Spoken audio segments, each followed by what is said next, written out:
Grabe naman yung kasakitan nito kay Jollibee. Nag-drop na naman yung presyo, nasa 147 na lang kada isang share. Like today bumagsak na naman siya around 8.8%. Kung babalikan natin a while back, yung presyo ni Jollibee umabot ng 219 pesos. And ngayon, titingnan natin, less than 150 na lang. Ito, punot dulo kasi niyan. Jollibee's first quarter profit dropped 38.8% dahil sa mataas na expenses. Sa stock market kasi nagkakaroon ng downward pressure kapag yung isang company is nagde-decline yung kanilang profit or yung kita.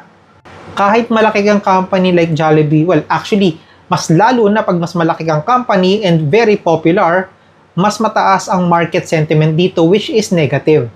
And then add mo pa yung rumor na possible deletion nito sa MSCI Standard Index. Kaya ayan, nagbentahan na lang tuloy yung mga investors. So what do you think? Keep hold pa ba kay Jollibee or ibenta na?